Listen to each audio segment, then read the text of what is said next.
This is an endurance road bike, and this is a gravel bike. But according to Ridley, their latest bike is neither of those. But it is apparently what everyone wants. What this is a Ridley Grifn, just one of a flurry of new all-road bikes, aka Road Plus, aka Gravel Light, a whole genre of bikes that are new to me and slot in somewhere between the ever more grey area between gravel and endurance road bikes. So are they any good, or has the bike industry just created a whole nother subcategory for no reason at all?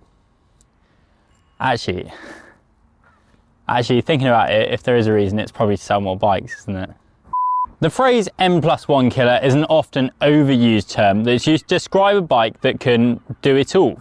The idea being that if you have one bike for all your riding, then you won't need to go out and purchase a new one. We all know that's a lie, but there we go. But what actually is an all-road bike, and why are they only coming about now? Before we get onto it, smash that subscribe button. Well, compared to a road bike, an all-road bike has wider tyre clearances, more laid-back or stable geometry, wider gearing, and often an array of storage options. That's not only a good thing for anyone wanting to venture onto some light gravel, but also your typical cyclists whose priorities are going to be value for money, comfort, and the ability to bomb some back roads. That does, however, all sound rather similar to a gravel bike, doesn't it? Those too have wider tyre clearances, more relaxed geometry, storage, sometimes suspension, and of course wider gearing. If you want to check out all the differences between a gravel and an endurance road bike in more detail, then we've got a video on that popping up on your screen right about now, or follow the link in the description. An all-road bike sits neatly into that increasingly grey area between gravel and road. Road bikes tend to top out at around 32mm tyres, 33 for this BMC road machine actually, and gravel bikes have been getting more and more spacious to fit sometimes even what would have previously been considered mountain bike tyres. Meanwhile, an all-road bike tends to have space for around 32 to around 40mm tyres. This Grifn, for example, can take 38mm tyres in this setup, or 40mm tyres when used with a 1x crankset. You can even fit 32mm tyres on it with full mudguards. How much tyre clearance do you want your bike to have? Let us know in the comments section below. The gearing and geometry also tends to find a halfway house between road and gravel. You'll find that many all-road bikes come with a double chain set just like a road bike, but with smaller gearing, as you are more likely to find yourself travelling slower on back lanes and gravel climbs than when hooning it down an A-road. Our all-road bike has fairly typical gearing for this sector, with 46 32th rings up front on this GRX group set. SRAM also make a double chain set designed for all-road bikes with smaller 43 32th rings, but the 10-tooth cog at the back provides very similar ratios. Compared to an endurance road bike, that's pretty small gears. These days you'll typically find SRAM-equipped road bikes using the brand's X-Range gearing with 48 35-tooth rings, and many Shimano-equipped bikes using compact chain sets with 50 34-tooth rings. Gravel bikes, meanwhile, now come with huge ranges, but very often in a 1x setup. For example, mine here is fitted with a 40-tooth ring at the front with a 10 44-tooth cassette. That gives me a huge range to play with when riding off-road, but does result in quite large gaps between the gears, which only really becomes noticeable when trying to hold a steady cadence on the road. It is worth noting that if you do want to run a double chain set, then double check that your gravel bike can take one. Many of the latest designs, such as this Lauf Seigla, are now 1x only to squeeze every last bit of tyre clearance out of the frames. You can check out my full component choices using the link up there. Geometry can all be a bit boring, but annoyingly it is very important to how a bike rides. I'll therefore try and keep it short and sweet.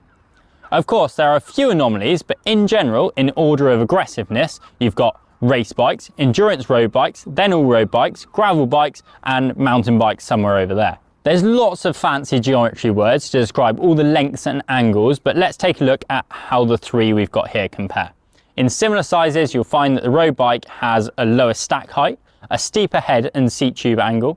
That will put you more over the pedals to put the power down, but also more at risk of going over the bars when clattering into rocks or navigating a technical descent.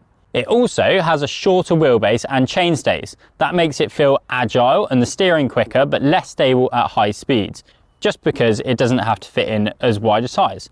That's why road bikes often ran with longer stems to try and remove some of that twitchiness. In fact, for me, there's no better way of getting a rough idea what a bike's geometry is like than riding no-handed. Jump on the BMC and for a road bike it's fairly relaxed. Even so, it does take some concentration to ride it no-handed.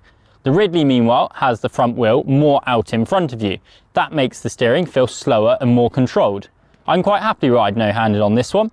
And then we have the Lauf gravel bike. This is the most stable of the three with the slowest handling. As it's designed for racing, it's actually quite aggressive compared to other gravel bikes, but even so, it's the easiest out of the three to ride no-handed.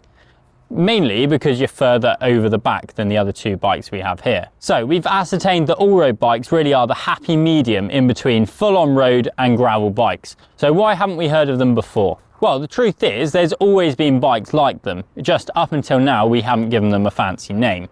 It's only recently that gravel bike clearances have ballooned so that a gravel bike from 10 years ago is to all intents and purposes an all-road bike. People have long felt the need to ride wider tyres on the road and have a bike that can be used both on tarmac and on some light gravel. Years ago I built up a specialised crux cyclocross bike. It could take around 35mm tyres and made an absolutely great bike for smashing down back lanes, poorly surfaced roads and of course some gravel as well. As much as brands would love to scream and shout about their new creations right up until the next model comes out, all-road bikes aren't exactly an all-new invention. It's just the name that's new to a lot of us. So if you've made it to this point, then you might be wondering, why don't you just go full hog and get a gravel bike? Well, the truth is that's going to depend a lot on the terrain that you ride. An all-road bike is, if we're honest with ourselves, a gravel bike, just with smaller tyre clearances and gearing and geometry to match. For riders who usually stick to the roads and well-laid gravel paths, then these bikes will hit the absolute mark. These all-road bikes actually give very little away in terms of speed on the road if spec'd with slick tyres. Yes, the latest aero road bikes are stiffer and more aero, but the vast majority of us simply aren't after that. On lumpy potholed lanes like this one in the UK, you'll be seriously hard pressed to find a faster bike than one fitted with 35mm slicks. Then of course there's the added benefit of being able to take it off-road. My commute, for example, along a disused railway has sections of loose gravel that, whilst passable by road bike, is less than ideal. I'm waiting for the day when a stone jams itself between the frame and tyre because I've maxed out the clearances. All-road bikes like the Grifn certainly are fast and capable on all kinds of surfaces, from smooth tarmac all the way to dirt roads. The best all-road bikes manage to be fast, reactive, yet stable and well balanced like a road bike, with enough comfort, clearance and gearing for long days on rough roads. In fact, I'd happily line up to the start line of a Gran Fondo on one. Ridley says that this particular bike is the perfect match for riders who don't want to have to choose between road and gravel, and that's something I completely agree with. However, it does then go on to say that it's carefully designed for riders searching for that one bike that can do it all. Well, maybe that is true for some riders out there, but as we've previously alluded to, everyone's riding and therefore perfect bike is very different. It's easy to get hung up on what label a bike brand has given their latest bike, and even easier to decide we don't like any one particular genre of cycling. The good news is that there's more choice than ever before, whatever type of riding you do. So, will all-road bikes break the N+1 rule?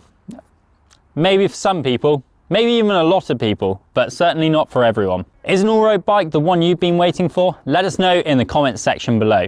If you like this video, then please remember to give it a like and subscribe to the channel, as it really helps us out, and look out for our full review of the Ridley Grifn appearing on the road.cc website very soon. We'll see you next time.